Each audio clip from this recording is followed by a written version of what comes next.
फिर अगला चुनाव हारे, कहा ईवीएम्स को रिमोटली हैक्ड किया जा सकता है।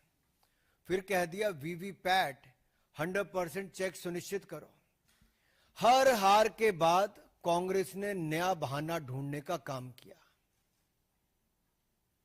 आत्मचिंतन, आत्मनिरीक्षण कांग्रेस ने नहीं किया, लेकिन आरोप ईवीएम इलेक्शन कमीशन से लेके संवैधानिक संस्थाओं पे बार बार लगाते रहे। और अब बिहार चुनाव हारता देखकर कांग्रेस पहले ही विपक्षी दलों के साथ मिलकर झूठे आरोप लगाने में लगी है। कल कुछ कांग्रेस के लोग कह रहे थे राहुल गांधी जी और विपक्ष के नेताओं ने बवंडर खड़ा किया। अरे भाई, बवंडर नहीं बलंडर है, और मैं बताने वाला हूं कैसे। जितने आरोप आज तक लगाए, मैं राहुल जी को यही कहूंगा, धूल चेहरे पर थी पर आप आईना साफ करते रहे। और एक एक करके इनको बताना जरूरी इसलिए भी है कि 1952 से अगर हम शुरुआत करें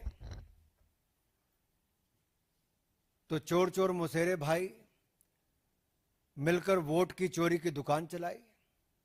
यानी कि कांग्रेस सीपीआई ने मिलकर संविधान निर्माता, एक संत जैसे नेता डॉक्टर भीमराव अंबेडकर जी को चुनाव हरवाया। और चुनावी भ्रष्टाचार की नींव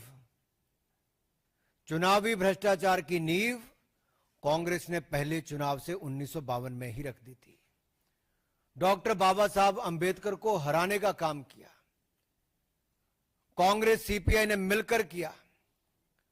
और आप रिकॉर्ड चेक करिए, 74,333 वोट खारिज किए गए, जबकि डॉक्टर भीमराव अंबेडकर जी मात्र 14,561 वोट से हारे थे। कांग्रेस ने तो संविधान निर्माता एक दलित नेता को पहले चुनाव में निपटाने का काम कर दिया। और 21 अप्रैल 1952 को डॉक्टर अंबेडकर ने 18 पेज की याचिका दायर की। आप कल्पना कीजिए, जिन्होंने संविधान बनाया था, एक कांग्रेस और एक परिवार ने उसी संविधान निर्माता को चुनावों में धांधली करके हरा दिया। यह चुनावी भ्रष्टाचार का पहला उदाहरण। आगे बहुत सारे उदाहरण हैं।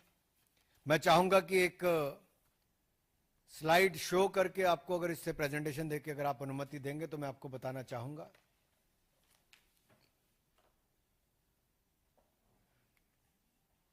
अगर आप पहली स्लाइड पर देखें तो बहुत स्पष्ट दिखता है कि 1952 में, जो मैंने अंबेडकर जी का उदाहरण दिया, 1957 में बूथ कैप्चरिंग करके कांग्रेस ने काम किया। 1967 में कांग्रेस ने जेएंडके में, जम्मू कश्मीर में पूरी तरह से, एक तरह से रिगिंग करके विरोधियों के नॉमिनेशन तक खत्म करवा के ये सब कार्य कर दिए। और सरदार पटेल पे तो आज मैं क्या कहूं, वो तो कांग्रेस ने अंदर ही अंदर उनके साथ जो किया, नहीं तो सरदार पटेल शायद पहले प्रधानमंत्री होते।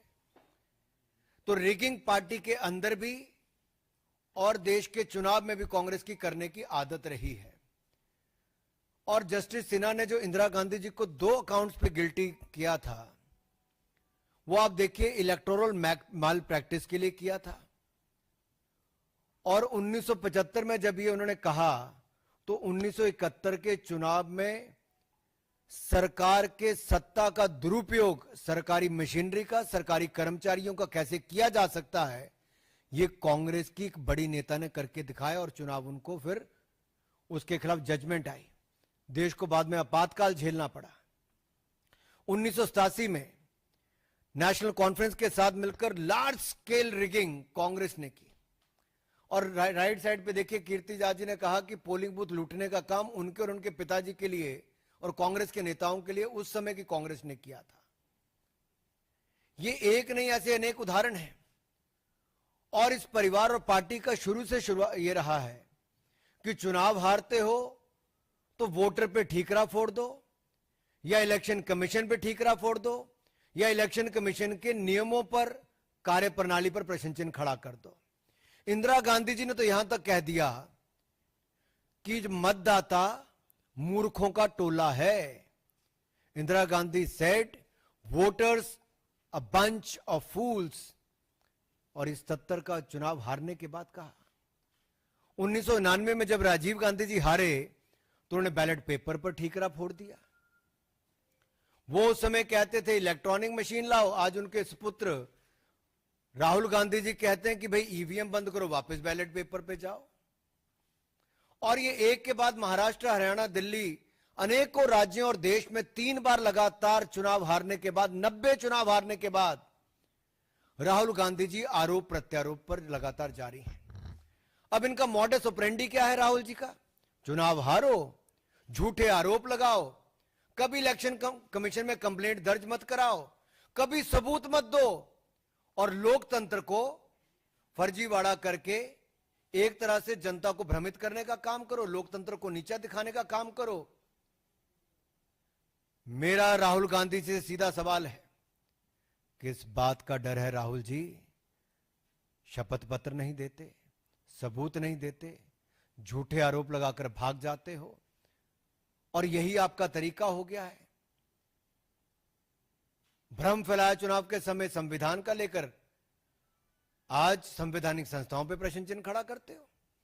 और ये देखिए, शूट एंड स्कूट का इनका पुराना है। इलेक्शन कमीशन ने राहुल गांधी जी को बुलाया, वोटर रोल इशू पे नहीं गए, उनको कहा एविडेंस दे दो, बार बार कहा, नहीं दिया राहुल गांधी जी ने और कांग्रेस पार्टी ने। और यहां तक कि representation of peoples act, RP act में अगर देखें सेक्शन 80 में, तो no election commission, no election petition file की इनके किसी भी नेता ने, किसी चुनाव लड़ने वाले ने। और अगर आप दाहिनी ओर देखेंगे तो इंडियन नेशनल कांग्रेस और आरजेडी को, ये पूरा चार्ट देखिए आप ध्यान से।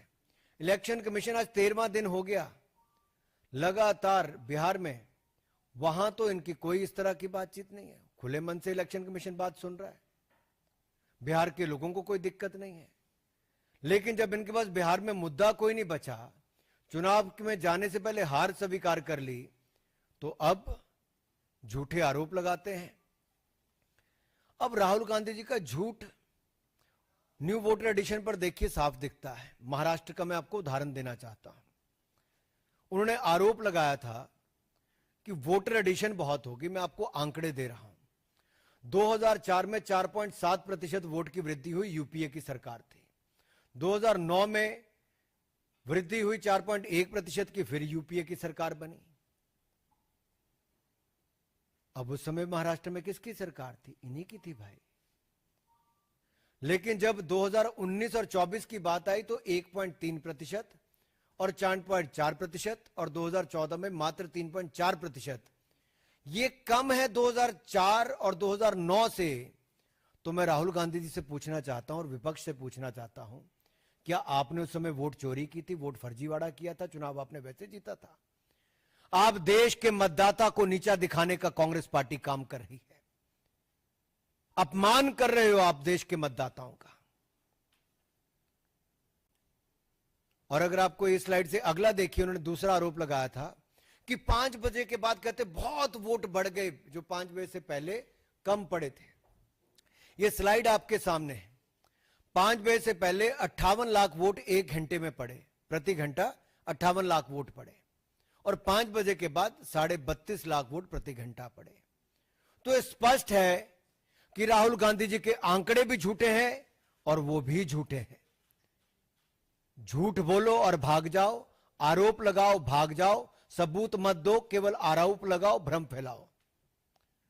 और कांग्रेस पार्टी ने जो फॉर्म 17C है, उनके सभी एजेंट ने साइन किया, कोई डिस्प्यूट नहीं हुआ। अगर उनके पोलिंग एजेंट कोई आरोप नहीं लगाते तो आप क्यों कैसे कह सकते हो? कोई इलेक्शन पिटीशन आज तक फाइल नहीं की कांग्रेस के किसी नेता ने, तो आज इस तरह के झूठे आरोप क्यों लगते हैं? और कांग्रेस में आंतरिक लोकतंत्र खत्म हो चुका है। के.एन. रजन्ना ने, कांग्रेस के वरिष्ठ नेता, जब अपनी पार्टी पर सवाल खड़ा किया कि भाई हमारी सरकार थी 2024 में कर्नाटक में कांग्रेस की, जब ये वोटर लिस्ट बनी, तब आप आंखें मूंद करके बैठे थे, हाथ पे हाथ धर के बैठे थे, तब क्यों नहीं बोले? तब तो मुंह में दही जम गया था, होंठ सिल गए थे। जब उन्होंने बात कही तो उनको नोटिस नहीं दिया, फिर एक बार दलित नेता के ऊपर गाज गिरी। कांग्रेस ने उनको नोटिस तो छोड़ी, उनको बर्खास्त करने का सीधा आदेश राहुल गांधी जी ने दिया। कांग्रेस में आंतरिक लोकतंत्र खत्म हो चुका है। और देखिए इसमें भी आंकड़े, आप दाहिनी तरफ देखिए, धुले सीट पे मैं बता रहा हूं आपको स्पष्ट दिख रहा है कि कैसे माइनॉरिटी डोमिनेटेड मालेगांव सेंट्रल में 1,94,000 वोट जो एक विधानसभा में पड़े, उसने एक तरफा कर दिया, जबकि बाकी 4 विधानसभाओं में 1,90,000 की हमारी लीड थी। तो ऐसा तो कई है। और ये सब तब हो रहा है जब राहुल गांधी जी को और विपक्षी दलों को अपने घुसपैठिए वोट बैंक पर नजर है, उनको बचाना चाहते हैं। ये तुष्टीकरण की राजनीति, ये बार बार कांग्रेस की और विपक्षी दलों की तुष्टीकरण की राजनीति आती है। ये एक वर्ग को देखकर अपना वोट बैंक साधते हैं और उसके लिए किसी भी हद तक भय भ्रम फैलाने का काम करते हैं, झूठे आरोप लगाने का काम करते हैं, और एक घुसपैठ करने वाले को संरक्षण देने का लगातार काम पीढ़ी दर पीढ़ी और दशक दर दशक ये कांग्रेस ने करने का काम किया है। और जब SIR लाए कि ये जो फर्जी वोट अगर बनते हैं तो उसकी सफाई हो, सच्चे भारतीयों को, पक्के नागरिकों को वोट का अधिकार उनका ना छिने, लेकिन जो घुसपैठिए हैं, जो फर्जी वोट बना है, उनके वोट को खत्म किया जाए, तो उसका विरोध कांग्रेस पार्टी करती है। आखिरकार हिंदुस्तान के लोगों के वोट को नीचा क्यों दिखाना चाहती है कांग्रेस और विपक्षी दल? ये घुसपैठियों के वोट बैंक पर राजनीति क्यों करना चाहते हैं विपक्षी दल? क्या हिंदुस्तान के मतदाताओं ने बार बार कांग्रेस को नकारा, तो अब केवल अपने घुसपैठिए वोट बैंक तक ही सीमित होना चाहती है कांग्रेस? और ये टाइम्स ऑफ इंडिया की, इकोनॉमिक टाइम्स की हेडलाइंस मैंने आपको दिखाई है। अगर आप अगले में देखेंगे, मैं तो आपको 5 पैटर्न बता रहा हूं कैसे घुसपैठिए वोट बैंक पर जो डुप्लीकेट वोट है, फेक एड्रेस है, फेक रिलेटिव है, मैनिपुलेटेड एज कहें या गलत एज छप गया, और मास वोटर एडिशन जो है, मैं उस पर आपको एक उदाहरण देता हूं। डुप्लीकेट वोट का देखिए आप, रायबरेली नाम तो सुना होगा आपने, राहुल जी ने भी सुना होगा। रायबरेली में मोहम्मद कैफ खान, बूथ नंबर 83, 151, 218, सब जगह इनका नाम है, नाम सेम है, बस बाप का नाम भी सेम है, लेकिन वोट 3 पोलिंग बूथों पे बना हुआ है, 83, 151, 218 में। अगला देखिए fake address, 47 voter ID Diamond Harbour में। अभिषेक बनर्जी जी, डायमंड हार्बर में 47 वोटर आईडी, हाउस नंबर 1